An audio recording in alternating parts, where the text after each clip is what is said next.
Você pode abrir sua Bíblia, meu irmão, em Lucas, capítulo 5,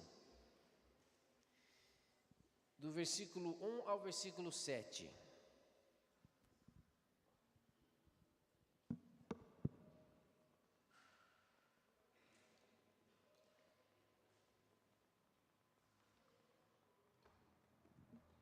Lucas 5,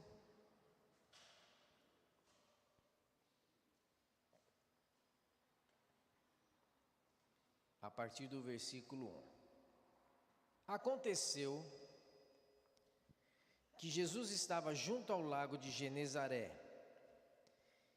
e a multidão o apertava para ouvir a palavra de Deus.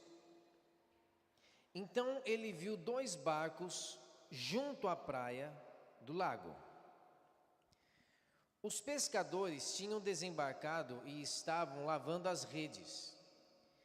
Entrando em um dos barcos, que era o de Simão, Jesus lhe pediu que o afastasse um pouco da praia. E assentando-se do barco, ensinava as multidões. Quando acabou de falar, Jesus disse a Simão: leve o barco para o lugar mais fundo do lago, e então lancem as redes de vocês para pescar. Em resposta, Simão disse: Mestre, havendo trabalhado toda a noite, nada apanhamos, mas, sob esta sua palavra, lançarei as redes. Fazendo isso, apanharam grande quantidade de peixes, e as redes deles começaram a se romper. Então fizeram sinais aos companheiros do outro barco, para que fossem ajudá-los. E foram, e encheram ambos os barcos, a ponto de quase afundarem. Nessa manhã, meu irmão, eu quero compartilhar com você 3 lições para a vida, a partir desse texto aqui.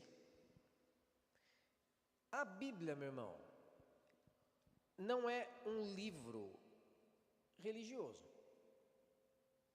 Você não precisa se assustar com essa informação. Quando a gente diz que a Bíblia não é um livro religioso, é porque a Bíblia não é um instrumento que Deus providenciou para dar para você e para mim uma cartilha de comportamento adequado. A Bíblia não é um livro que vai dizer para você como você tem que se comportar, de modo que a maldição não alcance a sua vida. Muito menos é um livro que diz que você vai se comportar de uma maneira tal, de modo que isso vai aumentar as possibilidades de Deus abençoar você. A Bíblia não é isso, irmão. Tudo que você mais encontra na Bíblia é o quê? História.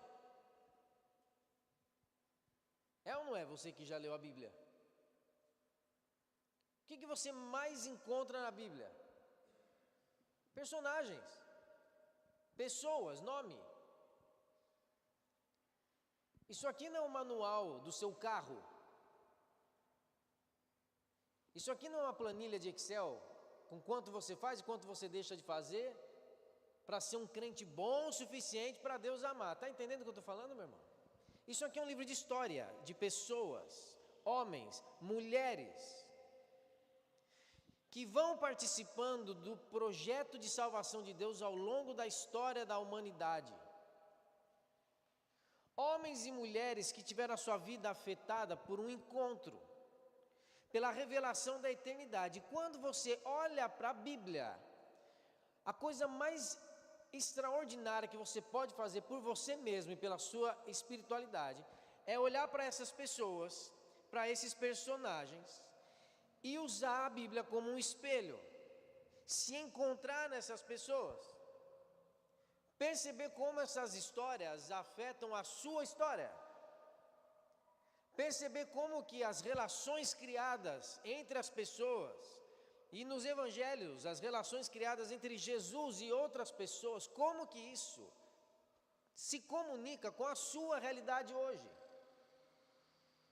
A Bíblia não é um livro religioso, é a palavra viva de Deus, que contém histórias, biografias, movimentos de Deus, princípios que podem transformar a sua vida. Num belo dia, Jesus está em Genezaré. Na frente de Jesus, uma multidão que cada vez mais se aproximava. Atrás de Jesus, o lago de Genezaré. Jesus olha 2 barcos. Um deles era de Simão. Simão, que também é conhecido como Pedro, que se tornou um discípulo. Jesus espremido pelas pessoas, o mar atrás. 2 barcos. Um deles era o barco de Simão. E quando a gente diz que a Bíblia é um livro de biografias e que a gente precisa se encontrar nas histórias, o mar na Bíblia e barcos representam uma analogia à nossa vida. Então, sempre que você vê uma história que envolve barco, que envolve o mar, de alguma maneira a Bíblia está falando da sua própria vida. De alguma forma isso daqui tem a ver com a sua realidade. O barco que Jesus pede é o barco de Simão. E o texto contou para nós que na noite anterior, Simão e o outro barco dos seus sócios foram para o mar de Genezaré. Um mar ali que tem peixe adoidado, pescadores de primeira linha, profissionais, que sabem o que estão fazendo, e não conseguiram pescar nada. A noite inteira sem pescar nada. Isso representava, meu irmão, um comprometimento de diversas esferas da vida deles. A parte profissional estava comprometida, eles eram pescadores, eles tinham empresa, eles dependiam daquilo, a sua família dependia daquilo, eles simplesmente não pescaram nada. Do ponto de vista financeiro, profissional, aquilo estava comprometido. Outras esferas da vida comprometidas. A questão da moral, aquela dúvida de, tudo funcionava até agora e não está mais funcionando, onde foi que eu dei o passo errado? Tudo estava bem encaixado e agora, do nada, literalmente da noite para o dia, que foi uma madrugada, nada está funcionando mais na minha vida. A primeira lição, irmãos, desse encontro de Jesus com Simão, e olhando para o barco da nossa vida, na metáfora do que foi contado para nós em Lucas, a primeira lição é que de vez em quando a gente vai lidar com a frustração da rede vazia. Em outras palavras, em alguns momentos na sua vida, você vai se empenhar bastante, você vai colocar muito esforço em alguma coisa, você vai dedicar uma vida toda, e a sua rede vai voltar vazia. Tem hora na vida, meu irmão, que todo o seu esforço, todo o seu empenho, todo o seu conhecimento, toda a sua dedicação não vão ser suficientes. Tem vez que a gente vai fazer tudo acontecer, seguir à risca o plano perfeito, mas a rede vai voltar vazia. Tem dia, meu irmão, que é assim que é. Tem momento na sua vida que é assim. Frustração. Você vai simplesmente se frustrar com as circunstâncias, com as pessoas, com o que quer que seja. Tem momento na nossa vida em que a gente vai puxar a rede e ela vai estar vazia. Todo o seu esforço não vai representar o resultado que você esperava. E pode ser, meu irmão, que nessa manhã, você aqui, você assistindo a gente, esteja enfrentando um momento em que você puxou a rede e ela está vazia. Tudo que você investiu e dedicou não surtiu o efeito que você esperava. Não valeu a pena. A rede se tornou vazia. Antes ela vinha carregada de peixe, agora ela está vazia. A primeira lição desse texto, meu irmão, é que a vida é assim. Você não precisa se desesperar. Você não precisa se desmontar. Porque de vez em quando, o seu esforço não vai surtir o resultado que você esperava. De vez em quando você vai lançar a rede e a rede vai voltar sem peixe nenhum. É a primeira lição, você não precisa se assustar. Essa é a vida. Porque vem uma segunda lição desse texto. Jesus pede o barco. E o texto está dizendo, olha só, se você repara no versículo 2, o versículo 2 diz: Então Jesus viu os 2 barcos junto à praia, e os pescadores tinham desembarcado e estavam lavando as suas redes. E aí Jesus pede o barco em seguida. Mas os pescadores estavam lavando a rede. Então, presta muita atenção no que aconteceu agora, meu irmão. Jesus pede o barco para Simão. E quando Jesus pede o barco, o que Jesus faz? Vai lá pescar com Simão, é isso? Jesus usa o barco para quê, meu irmão? De palco que nem esse que eu estou em cima. Jesus estava sendo espremido pelas multidões. Ele pede o barco de Simão, mas Jesus já sabia tudo o que tinha acontecido na noite anterior. Jesus sabe quem é Simão, quem é Pedro, o que está acontecendo, qual é a frustração dele e o que Pedro espera que um Deus faça. Jesus vai e pede o barco para Simão. Imagina a cabeça de Simão. Agora sim. A noite inteira não peguei nada. Jesus está pedindo meu barco? Estourei. Agora é a hora de eu acabar com os peixes que tem aqui nesse lago. E quando Jesus pede o barco, Jesus não usa o barco da maneira óbvia. Sabe o que fica? Sabe o que torna a nossa espiritualidade uma espiritualidade infantilizada? Sabe o que pode às vezes definhar a nossa espiritualidade, irmãos? É a nossa mania de achar que o que vai resolver a nossa vida é o óbvio.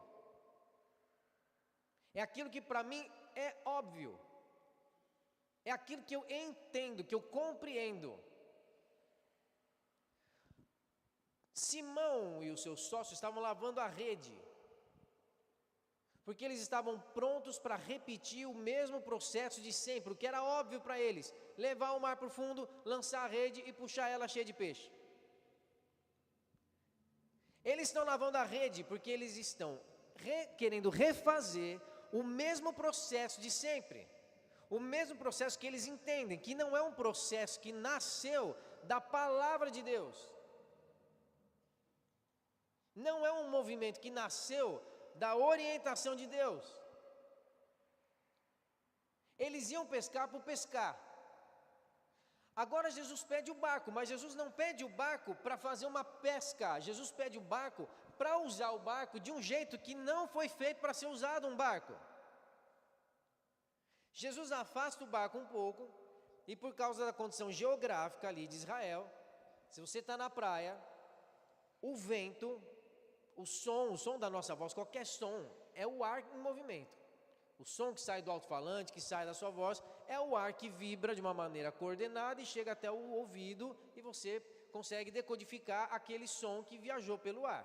Na praia, Jesus sobe no barco, tem uma multidão, não existia microfone, acho que você sabe disso, 2000 anos atrás, a gente sabe que Jesus sobe ao barco porque o vento da praia empurra a voz de Jesus e uma multidão de milhares de pessoas consegue ouvir o que Jesus está falando.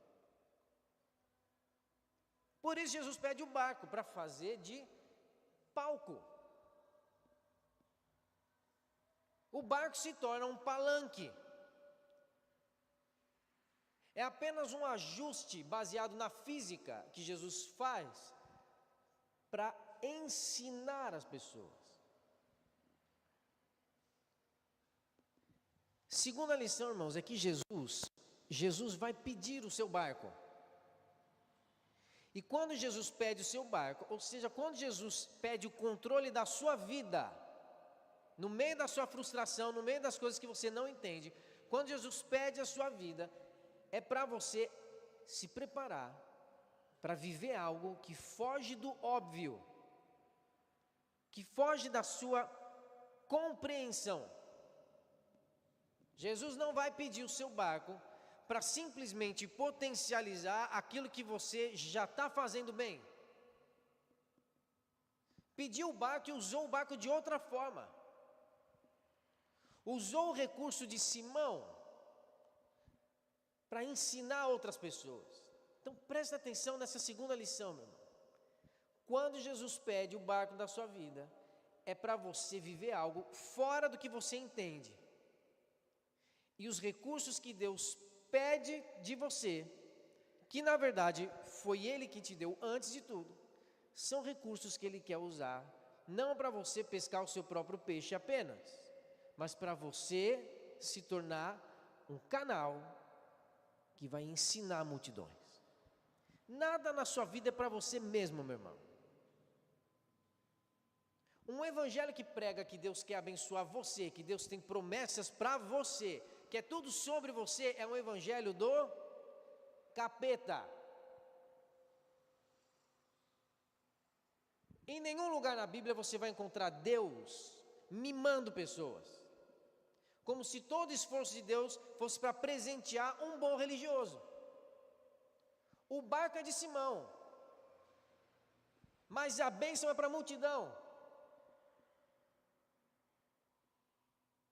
A única criatura que está escrito na Bíblia que falou assim: tudo te darei se prostrado me adorares, quem foi, irmão? Fala para mim quem foi. O diabo para Jesus. Então presta atenção, o evangelho que diz que tudo você vai ganhar, se tudo você entregar, é o evangelho do diabo. Jesus está aqui para pegar o barco da sua vida e te ensinar a pensar fora da sua lógica limitada. E para você aprender que tudo na sua vida cumpre um propósito na vida das pessoas e não para você mesmo. O evangelho é para desfazer essa meninice nossa de pensar a vida a partir do nosso próprio interesse, de pensar a vida a partir daquilo que traz a ideia de uma condição melhor, de um merecimento. Não, meu irmão. O barco é de Simão, mas quem está sendo abençoado pelo barco de Simão é a multidão inteira que está ali, carente de ouvir algo da parte de Deus. Não se assuste com a frustração, porque é no meio da sua frustração que Jesus vai pedir a sua vida, para te ensinar algo fora da lógica que você criou, e fazer você cumprir um propósito que vai marcar a vida de qualquer pessoa. Isso leva a gente para a terceira lição. Porque quando Jesus pede o nosso barco e faz a gente viver as coisas fora do óbvio, não quer dizer que Jesus vai ignorar aquilo que a gente já faz. Pedro, Simão e os seus discípulos e os seus sócios eram pescadores. Tinham um trabalho, tinham um emprego, tinham uma família para sustentar, precisavam do recurso. Jesus não é um irresponsável. Jesus é provedor. Meu irmão, não ache que repartir o que você tem significa faltar para você. Porque Deus está sempre pronto a multiplicar aquilo que a gente está disposto a repartir. Por isso, quando Jesus pede a nossa vida e o barco da nossa vida,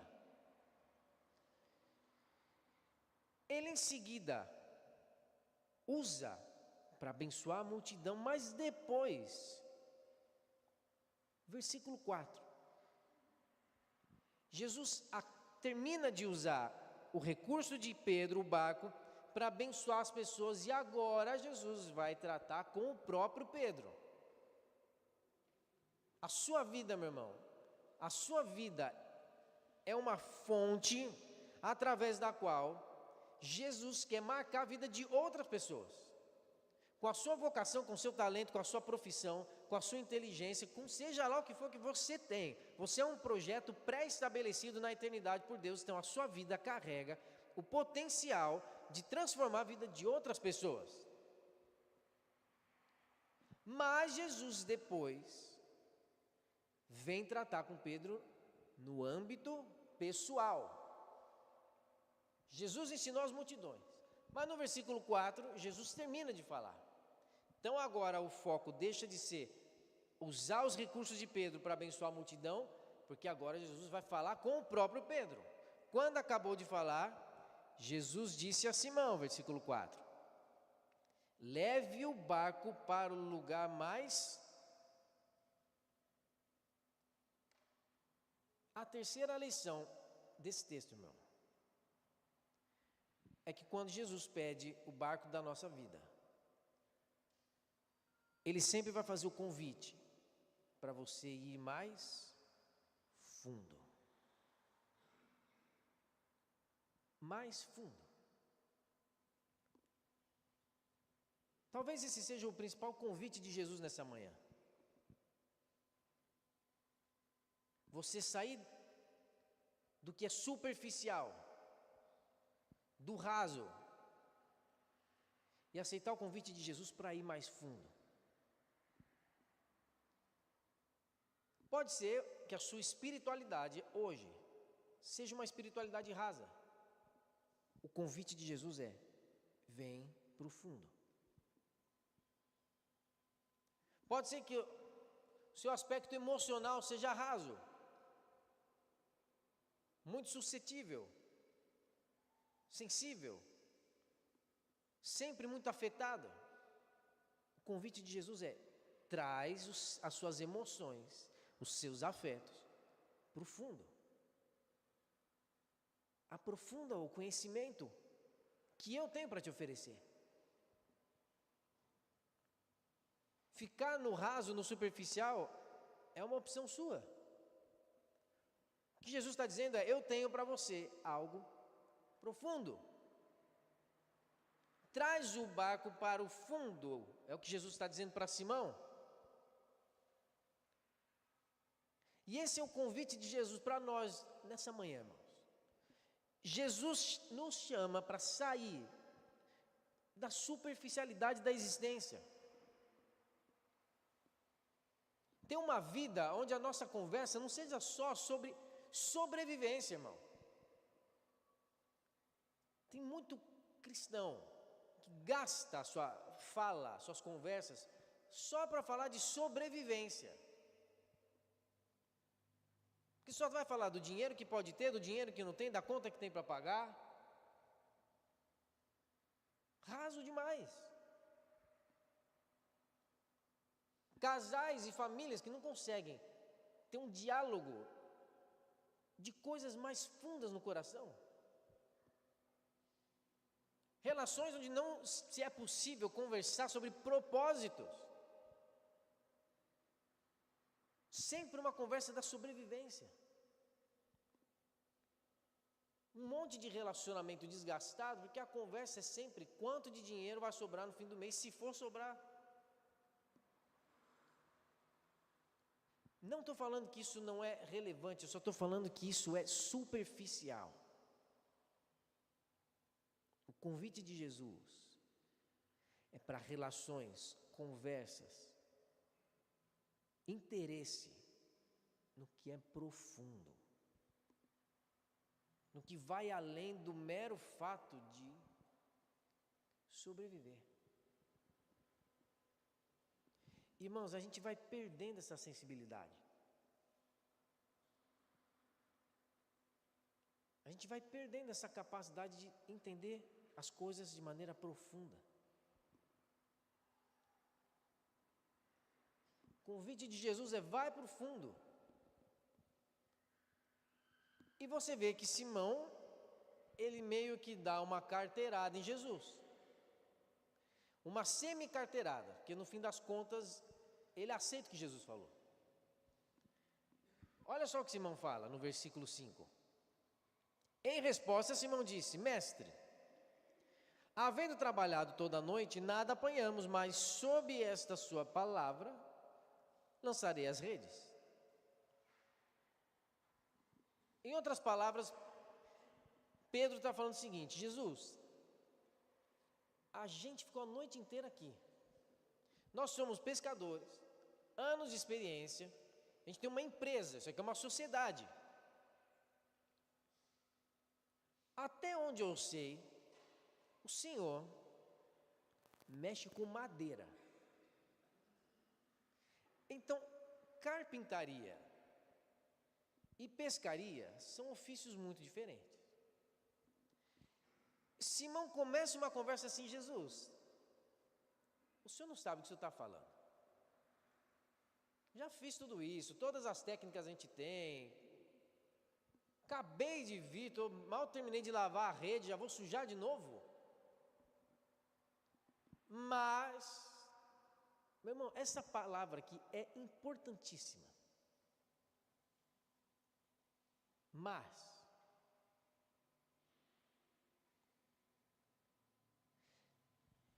de vez em quando, você vai ter que escolher entre o que você está sentindo e entre o que Jesus está te orientando.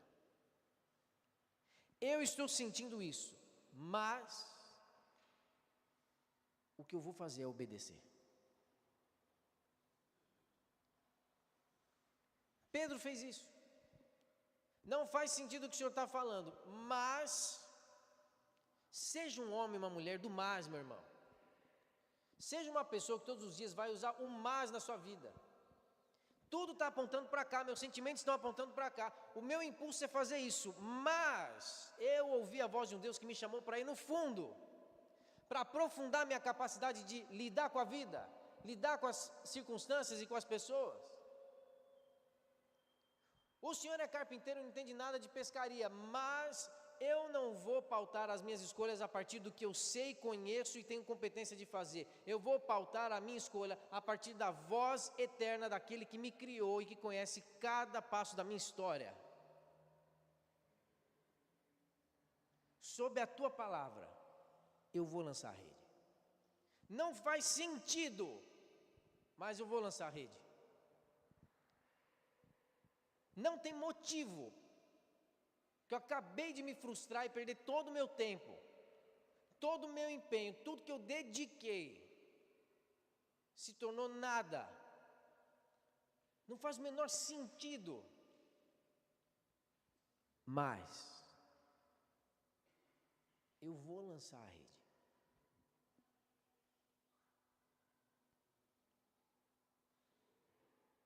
A gente vai perdendo a capacidade de ser sensível, meu irmão, à voz de Deus.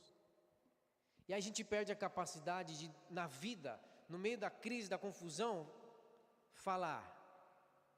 Mas, porém,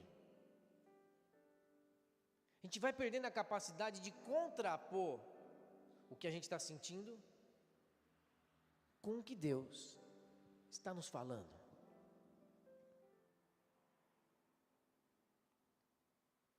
E às vezes a gente está muito empenhado, irmãos, com as coisas que são superficiais demais. E aí não sobra espaço para você ser alguém aprofundado, numa espiritualidade mais profunda, que percebe as coisas num nível mais profundo.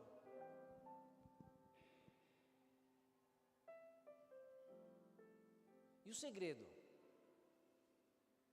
está na simplicidade. Um tempo atrás, eu precisei resolver 2 questões sérias no mesmo dia. Uma de manhã e uma à tarde. Questões de terceiros, que não eram minhas. Foi um trabalho de orientação e tudo mais.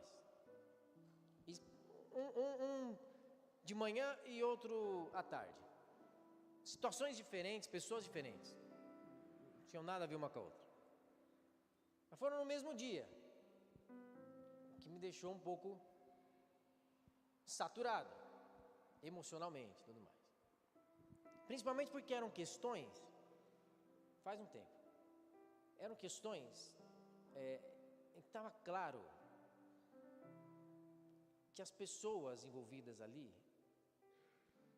criaram todo aquele barulho, aquele problema, por um coração superficial. É gente que tinha demais, muito preocupado com tudo que tinha construído na superficialidade, que não conseguia enxergar um palmo na frente. E aquela sensação de Jesus, que difícil é. Como é difícil as pessoas serem sensíveis. De manhã, de tarde, e aí na tarde eu terminei de falar com a outra pessoa, fui no mercado, e quando saí do mercado, quando eu cheguei no mercado, eu tinha um rapaz na calçada, morador de rua na calçada. Eu passei por ele e ele não tinha um aspecto, a gente já trabalhou muitos anos aqui como morador de rua, então ele não tinha um aspecto de quem estava morando na rua há muito tempo e nem que usava droga, nem nada. Ele tinha um aspecto assim, a pele normal e tudo mais, uma barba até relativamente bem feita. Passei por ele, falei: você já comeu, já jantou? Ele falou: não, ainda não, se eu puder trazer alguma coisa. Eu entrei no mercado, o mercado tem aquelas marmitas e tudo mais, fiz o que eu tinha que fazer, peguei a marmita e levei para ele. Aí quando eu levei para ele, fiquei conversando um tempo com ele. E o nome dele era Paulo. No mesmo dia que eu fui resolver os 2 problemas. E aí ele estava explicando que ele teve uma desilusão amorosa com a esposa sumiu com os filhos e tudo mais, e que ele não estava mais conseguindo trabalhar, não tinha família lá perto e estava morando na rua, mas naquela semana ele tinha conseguido, ele era torneiro mecânico, ele conseguiu um emprego lá em Mogi, num lugar, e já estava tudo certo, ia receber o salário, ia conseguir alugar um lugar, ele estava conseguindo se recompor. Mas ainda estava na rua. E aí, enquanto ele estava falando, ele começou a comer. Ele falou: o senhor se importa se eu comer? Eu falei: não, rapaz, você está com fome, pode comer, a gente vai conversando aqui. E aí ele começou a comer, e uma hora ele parou de falar e falou: rapaz, essa é a melhor marmita que eu já comi na minha vida. Meu irmão, eu vou te falar uma coisa, a marmita desse mercado é horrorosa, é péssima, é sazon assim que sai, horrível. Não é aqueles frangos assim meio, não é do, eu sei que não é boa, que a gente já comprou uma vez para nunca mais lá em casa, mas era o que tinha ali para ele matar a fome, o mais rápido, mais perto, eu dei para ele. E o cara achou a comida mais gostosa do mundo. Um cara que aquela noite ia dormir ali mesmo onde ele estava falando comigo, na calçada do lado da banca de jornal, encostado. E eu frustrado assim, frustrado com as pessoas com quem eu estava falando, com as situações mal resolvidas, não resolvidas, por teimosia. E eu assim indignado com Deus antes, falando: Jesus, por que é tão difícil? E aí, aquele homem me ensinou naquela noite Porque ele falou assim para mim: eu ia dormir essa noite de barriga vazia. Eu não esperava comer antes de dormir. Mas Deus mandou você, ele falou para mim, para me mostrar que de vez em quando na vida a gente acha que vai ser de um jeito, e Deus vai lá e muda a história. Tudo mostra que vai ser de um jeito, tudo indicava que ia ser mais uma noite que eu ia dormir com fome. E essa marmita é a melhor marmita do mundo, que é Deus mostrando que de vez em quando Ele vai mudar o jeito como a gente acha que tudo vai ser. Irmãos, aquilo foi uma lição para mim, que eu saí de 2 conversas difíceis com gente que tinha muita coisa na superfície, e um homem que não tem nem onde dormir, viu o valor numa marmita horrorosa, achou gosto numa comida sem graça, e foi capaz de perceber uma coisa que nenhuma das pessoas com quem eu falei naquele dia, gente de Deus, crente, não estou falando de qualquer um, estou falando de crente, não percebeu. Deus é um Deus que reescreve histórias. Mas para isso Ele convida a gente para ir profundo.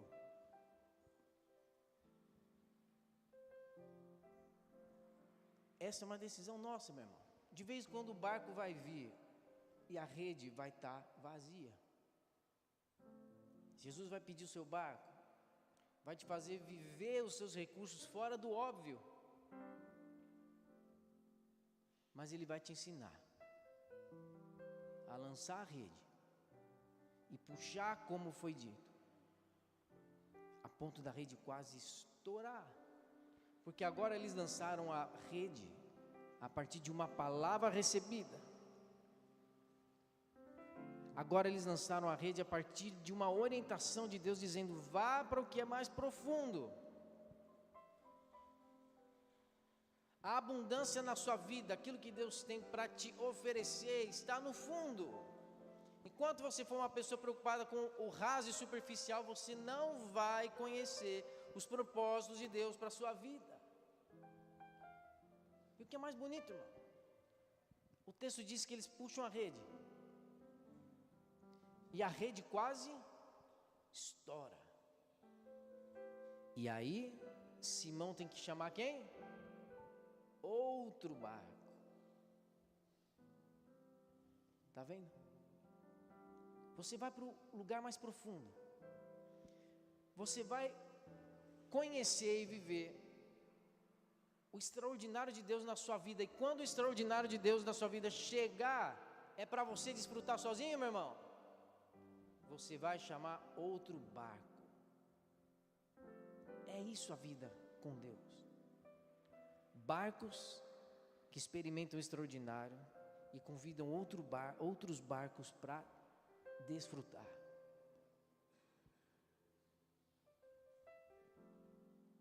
Quero convidar você a orar agora. Se você puder fechar os seus olhos.